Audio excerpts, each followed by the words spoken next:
बच्चों, आज हम जिस विषय पर बात करने वाले हैं वह विषय है नगर का प्रभाव क्षेत्र, जिसे इन्फ्लुएंस एरिया या अमलैंड भी कहा जाता है।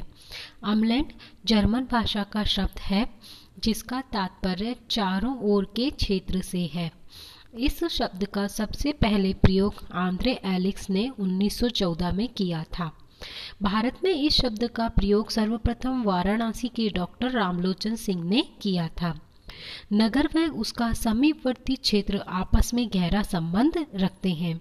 जितने देहात क्षेत्र से नगर का संबंध होता है उस क्षेत्र को नगर का प्रभाव क्षेत्र कहते हैं। अर्थात एक जो नगर है और उस नगर के आसपास का जितना भी समीपवर्ती एरिया है वो दोनों आपस में एक दूसरे से संबंधित होते हैं, और जितने देहाती क्षेत्र से या समीपवर्ती क्षेत्र से नगर जुड़ा हुआ रहेगा या संबंध रखेगा, रिलेशन रखेगा, वही पूरा एरिया, वही पूरा क्षेत्र नगर का क्या कहलाएगा? प्रभाव क्षेत्र कहलाएगा। मार्क जेफरसन के अनुसार नगर स्वयं जन्म नहीं लेते बल्कि समीपवर्ती देहाती क्षेत्र उसे ऐसा करने के लिए जन्म देता है जिन कार्यों को उस देहात क्षेत्र के मध्य में स्थित किसी बस्ती द्वारा ही किया जा सकता है। अब मार्क जेफरसन ने क्या कहा है कि नगर स्वयं जन्म नहीं लेता बल्कि नगर के आसपास का जो देहाती क्षेत्र है, ग्रामीण क्षेत्र जो है, वह ही नगर को ऐसा कार्य करने के लिए जन्म देते हैं जिन कार्यों को उस देहाती क्षेत्र के मध्य स्थित बस्ती या नगर द्वारा ही किया जा सकता है। मतलब एक नगर ही वह सारे कार्य अपने समीपवर्ती क्षेत्रों के लिए कर सकता है। प्राय नगर का प्रभाव क्षेत्र उसके आकार के अनुपात में होता है। अब नगर का प्रभाव क्षेत्र कहाँ तक होगा, ये नगर के आकार पर निर्भर करेगा। छोटे नगर का प्रभाव क्षेत्र 50 वर्ग किलोमीटर तक हो सकता है, जबकि बड़े बड़े नगरों और महानगरों का प्रभाव क्षेत्र 500 वर्ग किलोमीटर तक हो सकता है। एक महानगर अपने समीपवर्ती बस्तियों के अतिरिक्त छोटे छोटे नगरों और कस्बों को भी प्रभावित कर सकता है। अब अगर महानगर है तो महानगर का प्रभाव क्षेत्र छोटे नगरों और कस्बों को भी क्या करेगा? प्रभावित करेगा। अब नगर एवं प्रभाव क्षेत्र के संबंध, नगर और जो उसका समीपवर्ती क्षेत्र जिसे हम प्रभाव क्षेत्र कह रहे हैं, उन दोनों के मध्य जो संबंध पाए जाते हैं उन्हें हम दो क्रियाओं में बांट सकते हैं। एक है सेवाएं और दूसरा है आपूर्ति।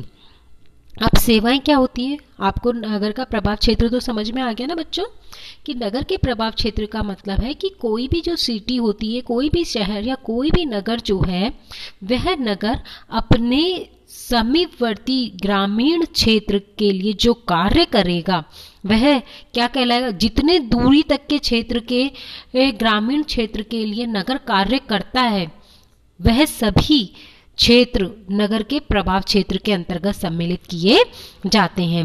अब नगर और नगर वह प्रभाव क्षेत्र के संबंध को हम दो भागों में बांट सकते हैं, सेवाएं और आपूर्ति। अब सेवाएं क्या होती हैं? इसके अंतर्गत नगर द्वारा अपने प्रभाव क्षेत्र को प्रदान की जाने वाली सेवाएं आएंगी। मतलब एक नगर अपने समीपवर्ती ग्रामीण देहाती क्षेत्र को जो सारी सेवाएं प्रदान करेगा वह सब इसके अंतर्गत आएंगी, जैसे शिक्षा, चिकित्सा, प्रशासन, व्यापार, बैंक, बीमा, मनोरंजन, यातायात, रोजगार आदि सभी इसके अंतर्गत सम्मिलित किए जाएंगे। इसे नगरों के अपकेंद्रीय कार्य भी कहते हैं। समझ में आया कि एक नगर जो होता है वो अपने समीपवर्ती ग्रामीण क्षेत्रों को क्या प्रदान करता है? सेवाएं देता है। अब कौन सी सेवाएं दे सकता है वो? उन्हें शिक्षा, उच्च शिक्षा के लिए ग्रामीण क्षेत्र के लोगों को कहाँ आना पड़ता है? शहरों में आना पड़ता है, नगर में आना पड़ता है। अच्छी उच्च स्तरीय चिकित्सा सेवा के लिए भी नगर ही आएंगे। प्रशासन है वो सारा नगर से ही डील होगा, समीपवर्ती देहाती क्षेत्र का। व्यापार की सुविधा है, बैंकिंग की सुविधा है, बीमा की सुविधा है, मनोरंजन की सुविधा है, यातायात है, यहाँ तक कि रोजगार भी ग्रामीण और देहाती क्षेत्र को कौन उपलब्ध कराता है? नगर ही उपलब्ध कराता है। अर्थात कहने का मतलब ये है कि एक नगर जो होता है वो अपने समीपवर्ती देहाती क्षेत्र को कई प्रकार की उच्च स्तरीय सेवाएं प्रदान करता है। जितनी दूरी तक के समीपवर्ती या ग्रामीण देहाती क्षेत्र को नगर वह सेवाएं प्रदान करेगा, मतलब जितनी दूरी तक के लोग नगर में उस सेवा को लेने के लिए आएंगे उतनी दूरी तक नगर का प्रभाव क्षेत्र माना जाएगा। मान लीजिए अजमेर शहर से 50 किलोमीटर 55 किलोमीटर दूर स्थित ब्यावर से अगर बच्चा पढ़ने के लिए अजमेर आता है तो अजमेर का प्रभाव क्षेत्र कहाँ तक हुआ, ब्यावर तक हुआ।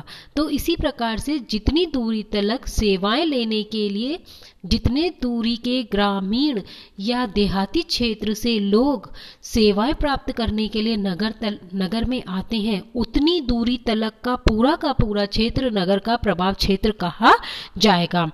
अब दूसरी जो हम बात कर रहे थे क्रियाओं में, उसमें दूसरी क्रिया आती है आपूर्ति।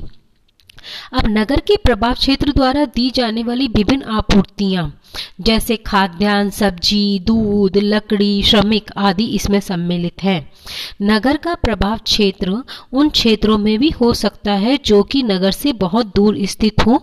उद्योग के लिए कच्चे माल का आयात व तैयार माल का निर्यात विश्व स्तर पर होता है। अब आपूर्ति, अब ऐसा नहीं है कि केवल एक नगर ही नगर सेवाएं प्रदान करता है और समीपवर्ती देहाती क्षेत्र उससे सारी उच्च स्तरीय शिक्षा, चिकित्सा, मनोरंजन, व्यापार, बैंकिंग की सेवाएं लेता ही लेता है देहाती क्षेत्र।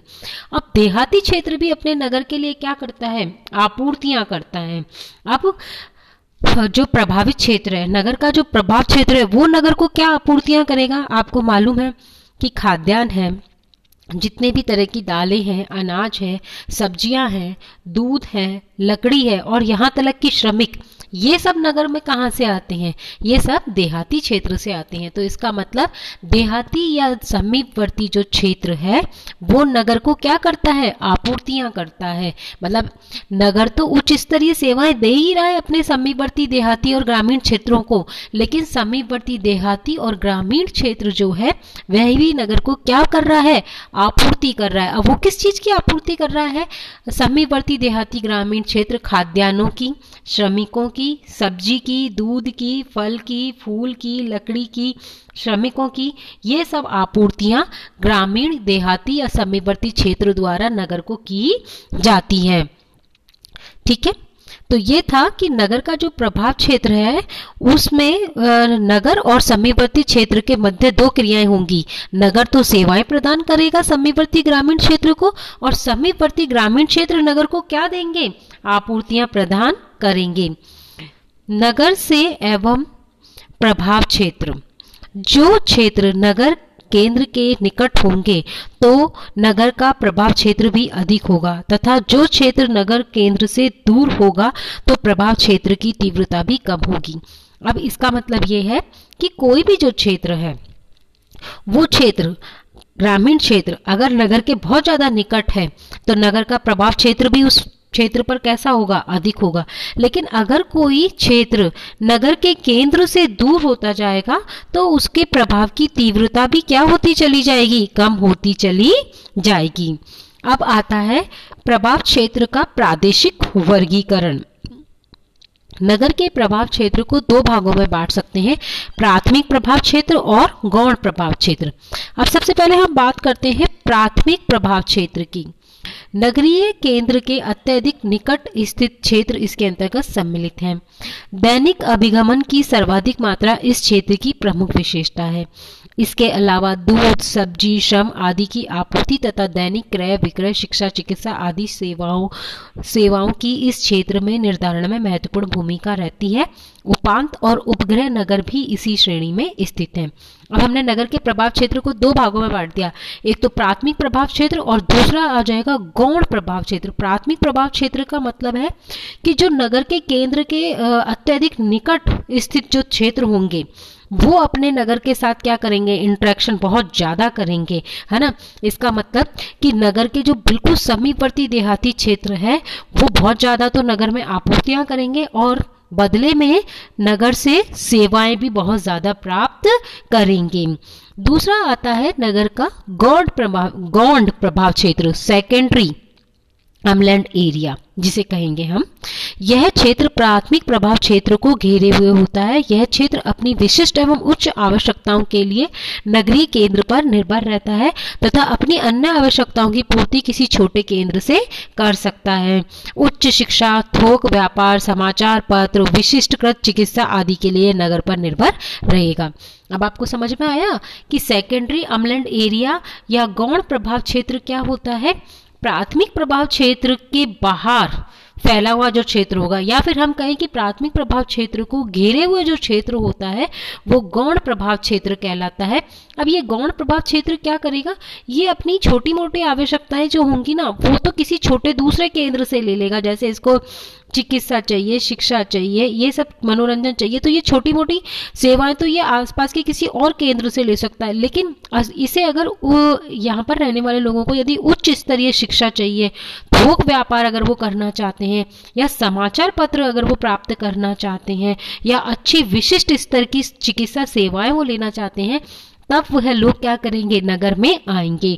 तो ये वाला जो क्षेत्र होता है ये कहलाता है नगर का गौण प्रभाव क्षेत्र। तो आपको समझ में आया कि नगर के प्रभाव क्षेत्र को हमने दो भागों में वर्गीकृत कर दिया है। पहला है प्राथमिक प्रभाव क्षेत्र, जो क्या होगा, नगर के बिल्कुल समीपवर्ती वाला क्षेत्र जो नगर से सारी सेवाएं लेगा और अपनी आपूर्तियां करेगा, वो इसके अंतर्गत आएगा।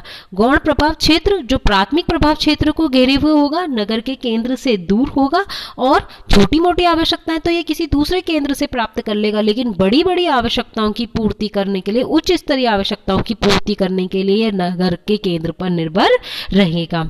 आज के वीडियो में इतना ही, इसका सेकंड पार्ट नेक्स्ट क्लास में होगा। Thank you.